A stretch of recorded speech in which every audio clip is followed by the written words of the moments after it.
Đặng Văn Lâm, who is an amazing goalkeeper. Nhân Chong Phong. Nguyễn Quang Phượng. Yes, again, sorry again. You have your number 5. Đoàn Văn Hậu. Yes, Văn Hong. With Heron Vin, exactly. And the one with at FC Pau. Quang Hải. Yeah, he's always been a threat to us. Lion City Sailor, một trong những câu lạc bộ nổi tiếng nhất Singapore. Và hôm nay khách mời của chúng ta là Badri Ghent, giám đốc thể thao của câu lạc bộ. Tôi là Quang Thịnh và đây là podcast AFF Cup 2022 từ Singapore. Actually, the Lion City Sailors is one of the best famous football club in Singapore that we would love to find some interesting thing to do, make the football business or something like that in Singapore on this trip. Can you introduce yourself first and how experience with Singapore football? Yeah. Sure. Thank you for having me. It's a great privilege and an honor. So my name is Badri. I'm the Lion City Sailors sporting director. So I've been involved in football for a little over 10 years now. Before this, I was with Home United Football Club, where I was the general manager for a few years. And in February 2020, we were taken over to become Lion City Sailors, which is what we are today. So it's been a very exciting past 3 years, definitely very challenging as well. But in the past 3 years, we have grown a lot as a club. As you can see here today with our new training center, with the experience and the success that we've had on the pitch as well. This year was a big year for us. We played in the Asian Champions League for the first time. We gained a lot of experience and a lot of learnings.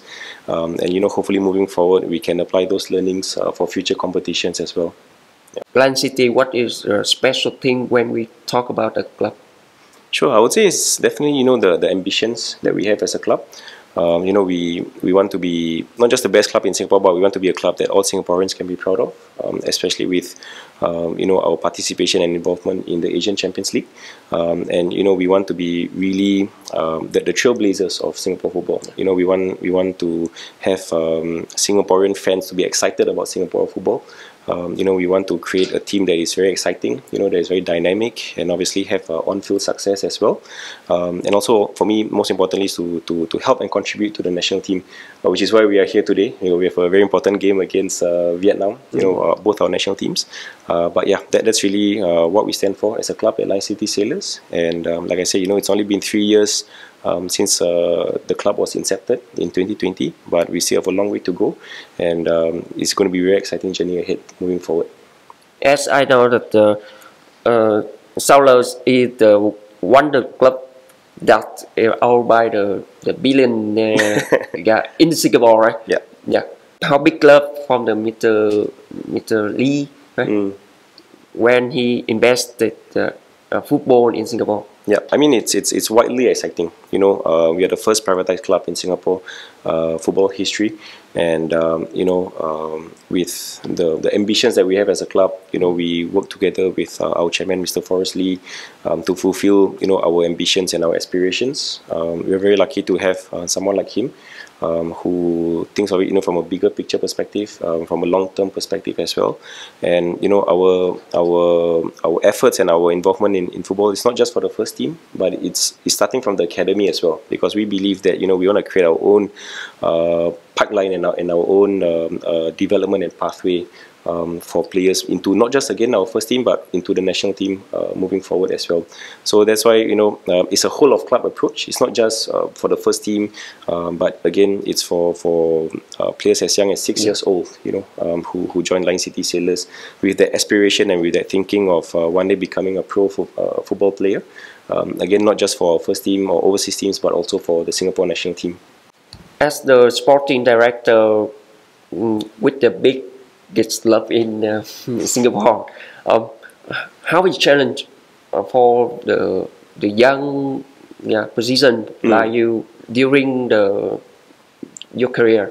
Sure. I mean, I may be a bit young, but I feel very old, with the experience. But I mean, for me, I'm very privileged to be in this position. I'm very lucky because it's not oftentimes where you marry work and your passion and for me, it doesn't feel like a work, or it doesn't feel like a job. So I'm very lucky to be living my passion, which is football. Sure. But for me, there's a lot of learnings every day. You were just asking me, like, is it a busy day today? It's a normal day. In football, as you know, it's 24/7. 24 hours a day, 7 days a week.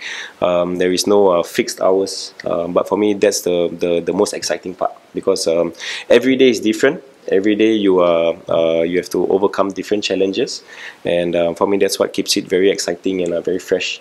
But yeah, definitely I would say, since my involvement in football, there's been a lot of learnings, things that are very new to me, a lot of mistakes that we'll make as well, individually, and that's where, that's the best way we can learn and we can grow. Yeah. We work with the passion. Yeah, exactly. Yeah. So I think once you involve passion in it, it really doesn't feel like a job. Sometimes you can have a bad result or a bad day, but the next day when you wake up, you just want to go again. That's for me the most beautiful part about working in football.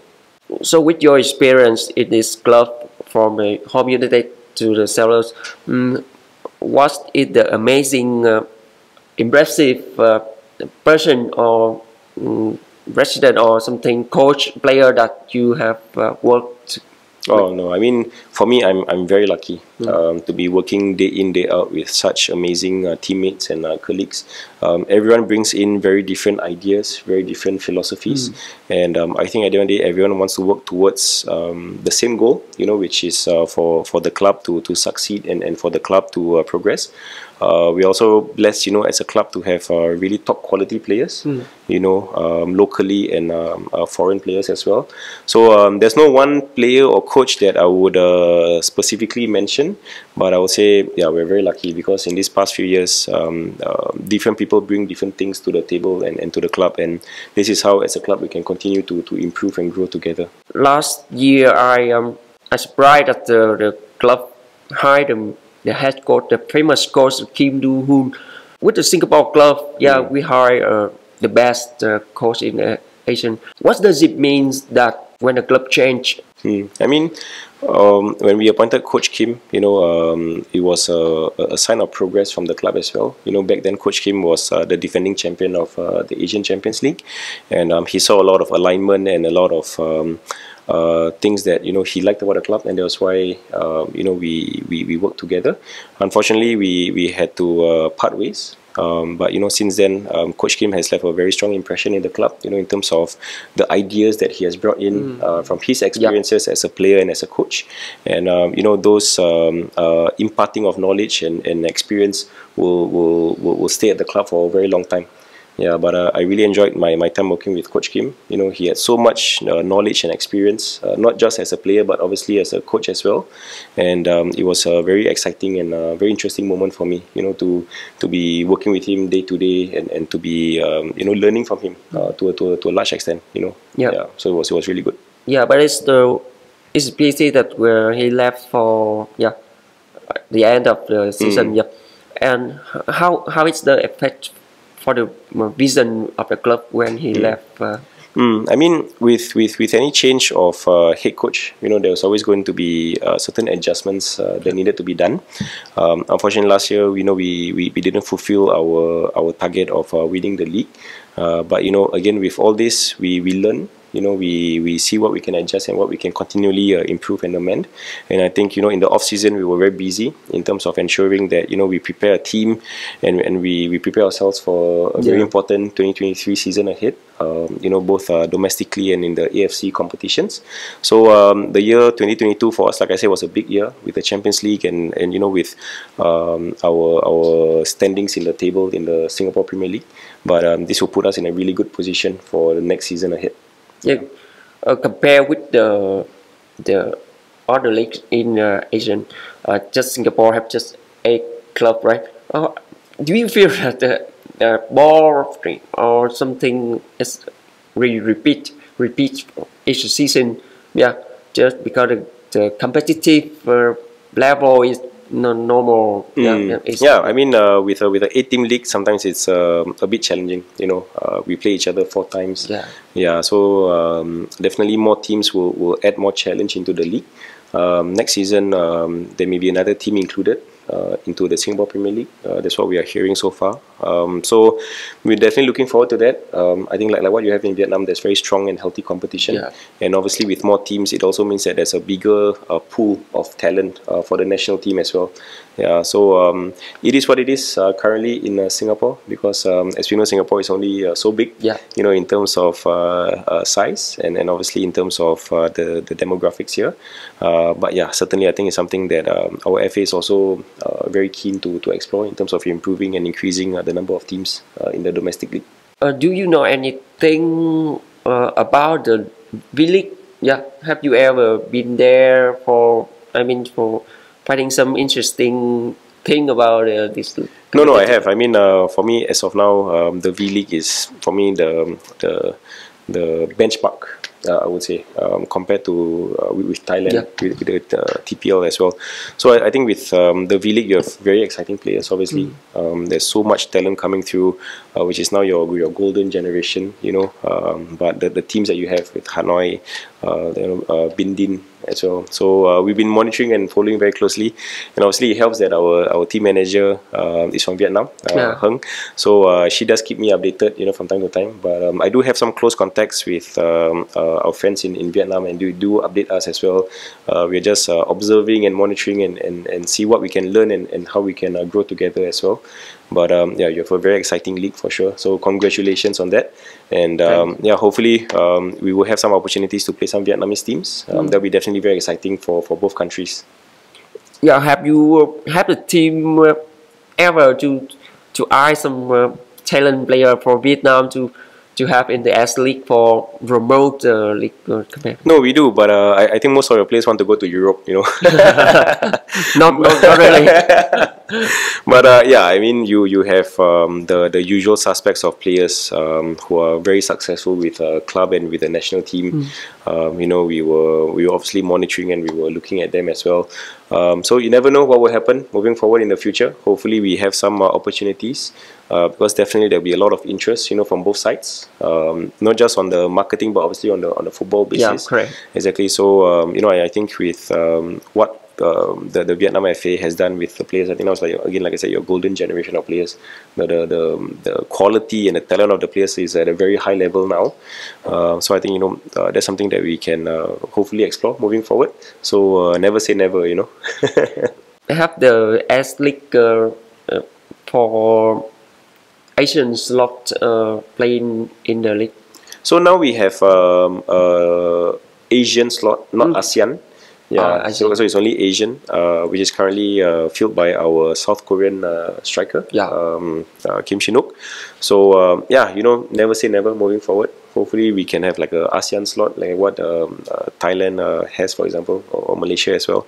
So yeah, who knows? Who knows? But I think that with the good connection with the Vietnam, with the team manager, Vietnamese, Mr. Hương or Mr. Benjamin Tan, we have a relationship with the V-League. Yeah, we can. Yeah, I think it's a good idea. It's an amazing idea. Definitely. Yeah, so I mean, we're also exploring, like, you know, maybe going pre-season there, and you have the amazing facilities, you have amazing teams there, and you know, for us as a club from Singapore, we want to go there and we want to experience it for ourselves as well. You know, I hear really good things about your league, you know, in terms of the crowd, in terms of the quality of the football. It's so exciting over there. So yeah, hopefully we can work something out. If you can say some talent, Vietnamese talent player, yeah. Immediately you can say the name, right? Sure. Who they are? For me, this is always the tricky part, because I always, when I tell Heng Vietnamese names, she says, who is that? You know, the pronunciation is always quite bad for me, and I apologize first if I say it wrongly. But I mean, you have Đặng Văn Lâm, who you know is an amazing goalkeeper. I've been following him from his time with Mung Tong, from a few years ago. For me, Nguyen Chong Phong. Yes, sorry again for the pronunciation. To J-League 1, J-League 1, exactly. You know. Yeah, so for me, he's also another really exciting talent. And then you have your number 5, Đoàn Văn Hậu. Yes, Van Hong. With Heerenveen, exactly. And the one with FC Pau. Quang Hải. Yeah, he's always been a threat to us. Whenever we play with the national teams, he's always the exciting one. Always looking up for him, the number 19.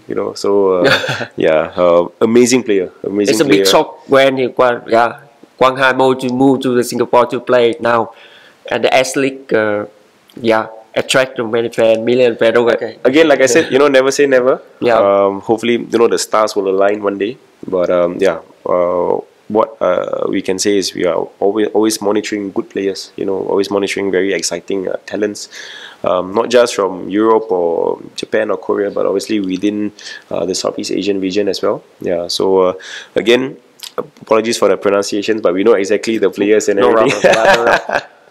But very exciting talents that you have in Vietnam. Yeah, as you know that the most Vietnamese talent player love to go for Europe and Japan, Korea. But we have the rest of another other talent players. So, but they have never mind. Some player never mind. Never think that they can go play in Singapore and Thailand. They have a barrier, language. Yes. Although in Singapore or Thailand can pay more, but their language they obstacle them for yeah. Okay, then we have a very very talented Vietnamese player. If one day they play in Singapore or something like that, Thailand, or it's very good. It's going to be very exciting, like I said. But you're right. I mean, there may be obstacles, but I say these obstacles can be quite easily overcome. Like in Singapore or in Thailand, you can just get along with English. It's very easy. And I think language is a very important tool. In terms of helping the players settle down. Obviously, we can work through the help of interpreters or translators for sure. But I mean, for Vietnamese player, for example, to come to Singapore, I think he will definitely enjoy the life here. We have world class amenities here in Singapore. 5-star standard. Exactly. Like the education, the stability, the security, and that's what our foreign players and obviously local players enjoy as well. So yeah, again, never say never. I think it's something that we can always consider to explore. The problem with the Vietnamese player that. They just think about Europe, how come to Europe, how come to Japan, but they don't know the reach. For example, Singapore league or Thai league is the reach that you can move there to adapt with the climate or something like that. The people they feel good, and they can we think further. True. But yeah, I mean, every player, especially if it's a good player, he would always have strong ambitions. Whether it's in Korea or Japan, or as you said, in Europe. So I mean, for me, that's naturally what they would want to. That's where they would want to go. Yeah. So I wouldn't blame them, to be honest. Yeah. But again, like I said, you do have the quality of players who are able to, you see for yourself, in Cerezo, whether it's in Pau or Hiren Vin, you have players from Southeast Asia who these clubs are taking in, and for me, there's no other country who is able to produce such talents other than obviously Malaysia and Thailand. Hopefully, one day Singapore we will do the same. In the Sailor Club, how you encourage the local player, the Singapore player have raised the ambition, thinking about that one day they can play in the Europe or something like that, because that competitive in the Singapore league is low. It's low. Yeah. So I mean, with the players that we have, we don't want them to just be happy playing for the Line City Sailors first team. We want them to have stronger and lofty ambitions, whether it's playing for our national team or whether it's playing for overseas teams. The moment players get comfortable and happy, being settled, then it may pose as a problem for us, when it comes to motivation, when it comes to confidence. So that's something that it's a balancing act, for us as a club, in terms of retaining and keeping our talents, but also at the same time having a sense of open-mindedness for such players if there is an interest or an option from an overseas club. then we see how we can strike a balance basically between what we need as a club versus the players' ambitions and the players' aspirations in his journey as a professional football player. So now, how many young player or the club can send to Europe for, take a trial for something like training with? So we make an effort every school holiday. We'll send our academy teams to Europe for training camp or training stints. So in such cases, whenever the team goes for such camps, there will be scouts, from the European teams as well. And we've had a few of our academy players who've been scouted and eventually have joined some of the European teams. We see that as a strong validation as a club and as an academy in terms of the kind of talents and the kind of quality that we are producing on a consistent basis. And like I said, especially if there's a young player who is getting some interest from Europe, we will push them to go to Europe for the exposure and for the learning. And then hopefully one day he'll come back to Singapore and then become a much better and improved player. And then obviously contribute to the national team as well. Wow, it's good. Yeah. It's good. Now the seller have most of the national player of Singapore in the team. What's the purpose of this? When you buy almost the so as a club, we want to create the strongest team possible. We want to create the most competitive team. Again, it's not just for the domestic league, but obviously for us to do well in the Champions League. We want to be a club that all Singaporeans can be proud of, especially if we do well in a continental stage where we are representing the country. And also we want to create a sense of aspiration for younger players as well. That these are the top players in the league at the moment. They're playing for Line City Sailors. We want them to be exposed to such players so that every day they meet them in the training ground. Learn and see what their idols do in training, and then how they can copy that, and the interactions between the first team players and the academy players for us is really important as well, especially part of their education, in their journey or in their process of becoming a professional player.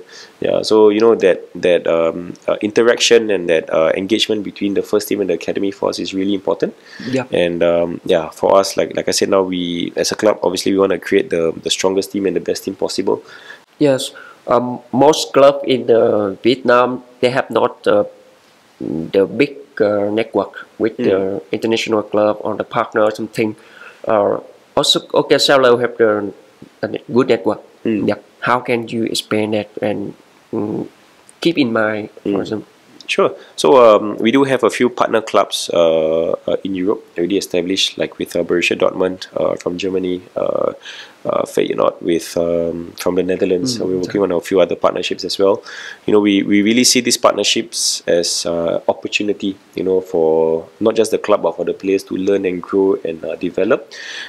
We see it as a pathway for our players as well to be exposed to a much higher level of competition and training. And again, it's all part of their development as a player. They really can see their counterparts of the same age. Okay, I'm 13 years old, I'm from Singapore, I go there. What is someone of my age doing over there that's different? And what can I bring back to Singapore with me to change how I train, how I play, how I prepare myself for matches? It's really an investment for the future, if you ask me. Obviously, we can't bring everything back to Singapore because some things may not be relevant here. And like what we see here in our training facility, we took a lot of our inspiration from the training camps and academies in Europe. It will support for the Singapore football also. Yes, exactly. When the club is strong, when the league is strong, that the national team will progress as well. That's good. As you know, that the Vietnam team with the Singapore team have different from last 10 years. I think because that the league is improved, or the league is stable, something like that. Now it's can produce a talent player more. Exactly. Okay. You've seen it for yourself in terms of the growth and the progression of the Vietnam league, and how that translates into the quality and the results and the performance of the national team. Both I would say inextricably linked, with regard to that the talents that not just the FA produces or the clubs produce, but also the talents that we have in the local league. Yeah. So for me, that's something that for us in Singapore, we are always working to grow and develop and improve. Yeah. So it's always going to be a long process. It's always going to be a long game. But we are making our way towards that.